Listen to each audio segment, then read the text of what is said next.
శివాయ గురవే నమః. శివాపరాధ క్షమాపణ స్తోత్ర వివరణలో ఇవాళ 5వ శ్లోకము మరియు 6వ శ్లోకం గురించి చెప్పుకుందాం.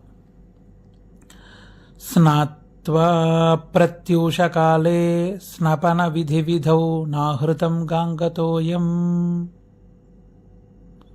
పూజార్థం వా కదాచిత్ బహుతరగహనే ఖండబిల్వీదలం వా నానీతా పద్మమాలా సరసి వికసితా గంధపుష్పైస్త్వదర్థం క్షంతవ్యో మే పరాధ శివ శివ శివ భో శ్రీమహాదేవ శంభో.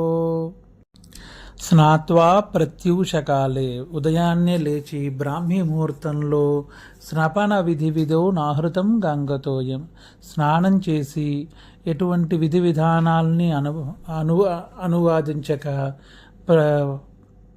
పూజా కర్మాదులని అనుష్ఠింపక నాహృతం గాంగతోయం, గంగ నుంచి ఒక చెంబుడు నీళ్ళైనా తీసుకురాక పూజార్థం వా కదాచిత్, నీ పూజకై గంగాతోయం అనేది గంగా జలాన్ని కూడా తీసుకురాలేదయ్యా ఒక్కసారి కూడా జీవితంలో. కదాచిత్ బహుతుర గహనే ఖండ బిల్వీదలం వా, పోనీ అది కాదు కానీ ఏదో దగ్గరలో ఉండే ఒక బిల్వ వృక్షానికి ప్రదక్షిణ చేసి నమస్కారం చేసుకుని ఖండ బిల్వీదలంచ అంటే ఒక 4 బిల్వాలైనా నేను నా చేతులతో స్వయంగా కోసి మంచి బిల్వాలని కోసి నీ సేవకై తీసుకురాలేదు ఇంతవరకు జీవితంలో. నానీతా పద్మమాల సరసి వికసిత, సరస్సున యందు వికసించిన ఒక పద్మాన్నైనా కనీసం నీ గురించి తీసుకొచ్చి, లేదా పద్మాలని తీసుకొచ్చి ఒక మాలగా కుట్టి నీ గురించే సేవకి ఉపయోగించే అవకాశం కూడా నాకు రాలేదయ్యా. పోనీ అది కాదు, ఇంటిలో ఉన్నా లేదా గుడిలో ఉన్న నీకు గంధపుష్పైస్త్వదర్థం, గంధము చేత లేపనం కానీ పుష్పాల చేత అలంకరణ కానీ నీకు నేను చేయలేకపోయాను, ఎటువంటి ఆరాధన చేయలేకపోయానయ్యా. క్షంతవ్యో మేపరాధ శివ శివ శివ భో శ్రీ మహాదేవ శంభో. నా ఈ అపరాధాన్ని మన్నించి నన్ను అనుగ్రహించు మహేశ్వరా అని అన్నారు.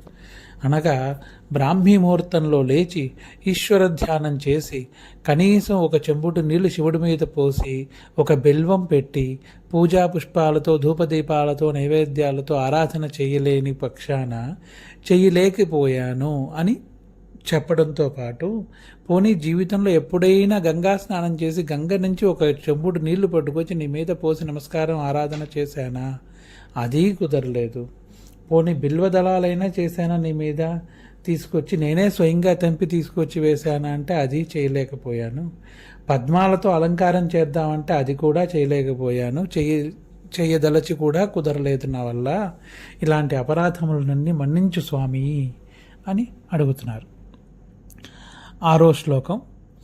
దుగ్ధైర్మధ్వాజ్యయుక్తైర్దధిగుడసహితై స్నాపితం నైవలింగం నోలిప్తం చందనాద్యైః కనక విరచితైః పూజితం నః ప్రసూనైః ధూపైః కర్పూరదీపైర్విధి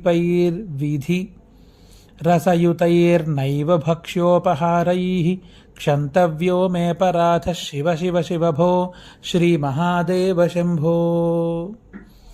దుగ్ధము అంటే పాలు, మధ్వ అంటే మధువు, ఆజ్యము పెరుగు, శర్కర ఇవన్నీ కలిపిన పంచామృతంతో స్నాపితం నైవలింగం, ఒక్కసారి కూడా పంచామృతాలతో అభిషేకం చేయలేదయ్యా.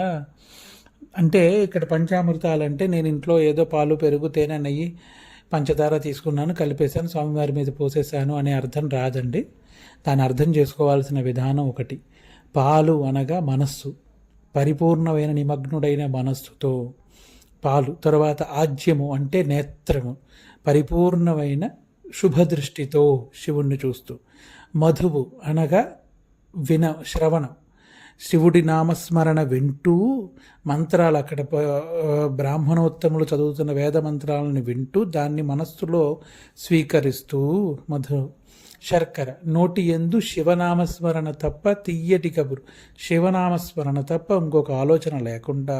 దధి అనగా బుద్ధి, మనస్సు.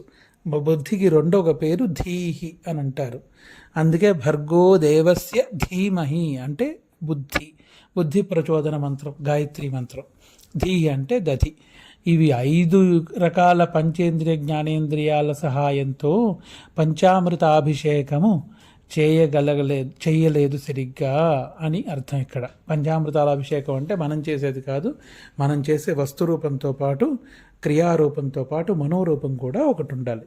అలా కలిపి, అది కాకుండా నోలిప్తం చందనాద్యై కనక విరిచితై పూజితం న ప్రసూనై, చందనాలంకారంతో కుంకుమాది అలంకరణ చేసి నీకు చూడలేకపోయానయ్యా. ధూపై కర్పూర దీపై, ధూపము అనగా నా మనస్సులో ఉండే చెడు ఆలోచనలన్నిటినీ నీ పాదపద్మముల చెంత వదిలివేసి మంచి సుగంధమైన సువివరమైన సువివేకమైన ఆలోచనలు మాత్రమే నీ ద్వారా తీసుకుని కర్పూర దీపై, నేను చేసే ప్రతి పనికి పూర్వజన్మ కృతం పాపం వ్యాధి రూపేణ పీడిత అని అంటారు.